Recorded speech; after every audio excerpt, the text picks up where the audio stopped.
Hello and welcome to today's video. My name is Hannah, and earlier today I drew up this really cute doll. I'm pretty sure that she was created by AI.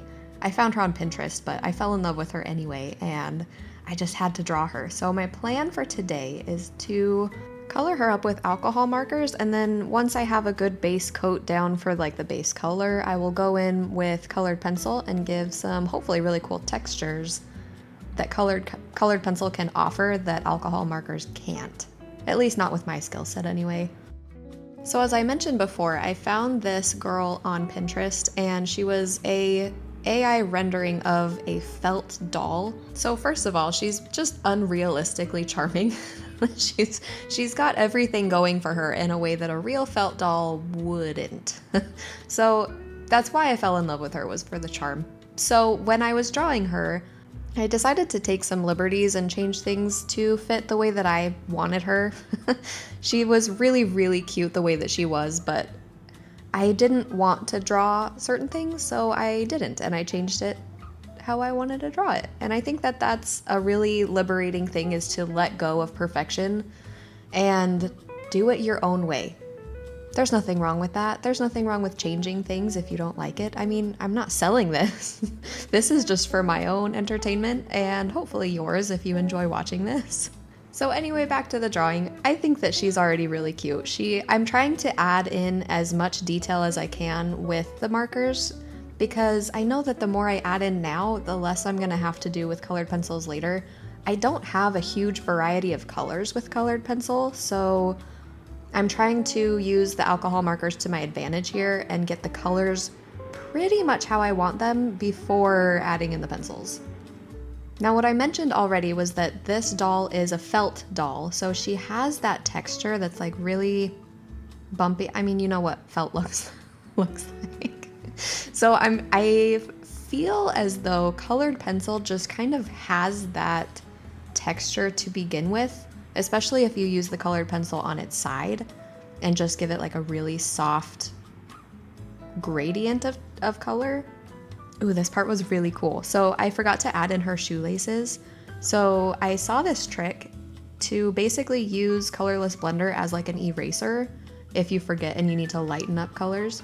I mean, it doesn't work immediately. You still have to give it some time to remove the color underneath it, but it does work a little bit. So pay attention to the little shoelaces there. And I mean, it kind of works and I'm really excited about it. I really enjoy using a 0.3 fine liner for these details. And I have learned that you don't need a fancy liner. Let's be honest.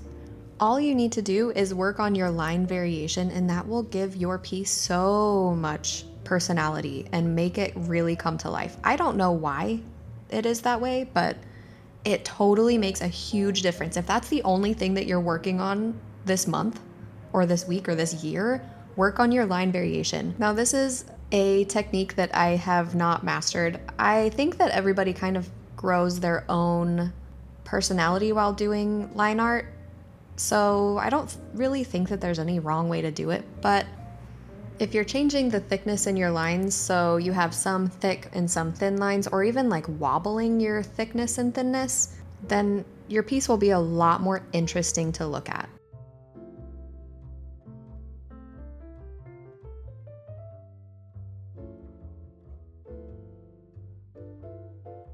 Check out the shoelaces here.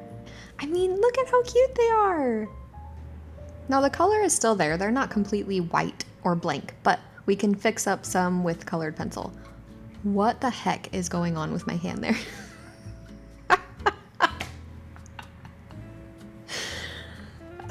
We all have a little pterodactyl in us sometimes. Okay, back to the drawing again. So I'm using a colored pencil here just to get the texture. That's really what I'm focusing on with the colored pencil. I don't really care if the color changes too much, with the exception of the green shirt underneath her jacket. I'm mainly just worrying about the texture. I really like that bumpy or grainy look that you can get with colored pencil, and that is what I am leaning into right now. I am using some different colors like the yellow here for the light green parts, and I think I add it to her hair too. And I think it just adds like a very slight, I don't know, it adds something to maybe warmth to the color that didn't necessarily cross over with the alcohol marker. Okay, so this is the part that I was really excited about. So as we know, I love adding shadows to things. I think it adds just a lot to your drawing. So the shadow on this shirt, I am using the shadows to push the shirt underneath the jacket, and it actually makes it look like it's being worn as two separate pieces instead of one big clump of clothing. So using the black gives you the illusion that the shirt is going underneath the jacket and is actually being worn. Like I said, very cool. I love shadows. I love adding just like that oomph of depth and realness. I think that shadows in real life are just something that get taken for granted. I mean, how often do you actually look at your shadow or the shadow of anything? But if it's not there, it looks really odd. Anyway, I feel like an idiot talking about this. Ah, man. Shadows are cool. I like the shadow. I like using it for drama too. I like the contrast between the light and the dark and making the dark just a little bit extra more dark than it needs to be. I don't know. I spent a lot of time on these boots, and this is one of the rare occasions where I feel like it does pay off. I really enjoy the shadows that I put, especially on the tongue underneath the shoelaces. I think that looks really cool.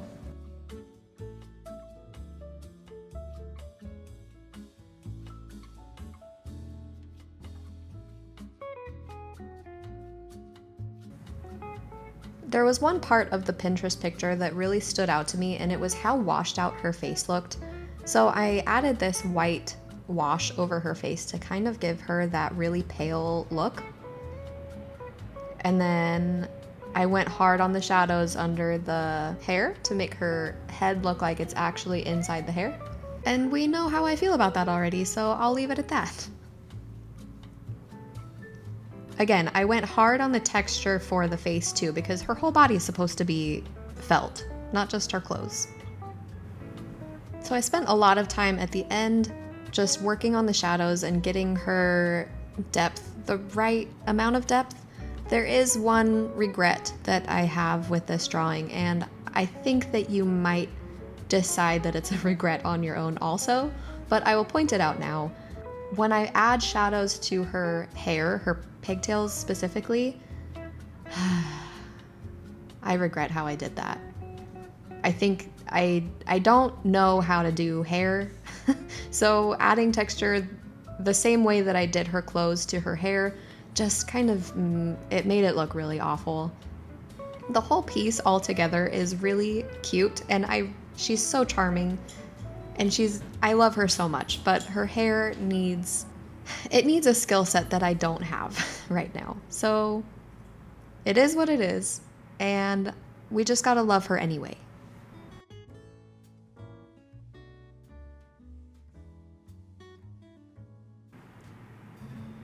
One thing that I did with this skirt was to emphasize the shadows on the sides of the skirt to kind of push them further away and make it seem like the skirt is round. And I thought that was a cool little touch. Honestly, at this point, I think it could be done. I struggle with not wanting to be done with things that I like. I just keep kind of going over the same thing with different pencils and seeing, does it need a little bit more of this? Does it need a little bit more of that? And, it could be done. I do like how I put the shadow a little bit above the scalloped edge of that shirt. It adds a little something that it didn't need, but it adds something, And then I give her a grounding shadow to make her feel like she's actually a part of her world. And she's gorgeous. She's beauty. She has grace.